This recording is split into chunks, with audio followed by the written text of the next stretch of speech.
Pregnancy టైంలో ఆడవారు తక్కువ బరువు ఉంటే ఏం జరుగుతుందో ఈ వీడియోలో తెలుసుకుందాం. ప్రెగ్నెన్సీ టైంలో పుట్టబోయే బిడ్డ పెరుగుదలతో పాటు గర్భిణీల శరీర బరువు కూడా పెరుగుతుంది. అయితే ఉండాల్సిన బరువు ఉండకపోతే ఇది పిల్లల ఎదుగుదలని కూడా ఎఫెక్ట్ చేస్తుంది. ఈ సమయంలో గర్భిణీలు ఆరోగ్యాన్ని కాపాడుకోవాలి. పిల్లల అభివృద్ధిలో ముఖ్య పాత్ర పోషిస్తుంది.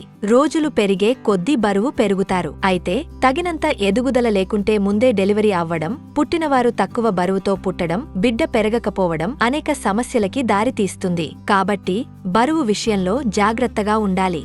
డాక్టర్స్ అధ్యయనాల ప్రకారం ప్రెగ్నెన్సీ టైంలో గర్భధారణకి ముందు స్త్రీలు ఫాలో అయ్యే డైట్ పుట్టబోయే బిడ్డ ఆరోగ్యంపై ఎఫెక్ట్ని చూపిస్తుంది. తల్లి బరువు తక్కువగా ఉంటే పుట్టే బిడ్డ బ్రెయిన్ డెవలప్మెంట్ మందగించడం, తక్కువ బరువుతో పుట్టడం వంటి సమస్యలు వస్తాయి. గర్భాశయంలోని వాతావరణం పుట్టే పిల్లల ఎదుగుదలకి అనుకూలంగా ఉండాలి. గర్భిణీలకి పోషకాలు లోపిస్తే పుట్టబోయే బిడ్డకి పోషకాలు అందవు. దీని కారణంగా ఎదుగుదల సరిగ్గా ఉండదు. ఫోలేట్, ఐరన్, కాల్షియం వంటి సూక్ష్మ పోషకాలు లోపిస్తే మెదడు నరాల బలహీనత, పిల్లల్లో ఎముకల బలహీనత తగ్గడం వంటి సమస్యలు వస్తాయి. ఇవే కాకుండా ఇమ్యూనిటీ తగ్గడం, పుట్టిన తర్వాత కూడా ఆరోగ్య సమస్యలు పెరుగుతాయి.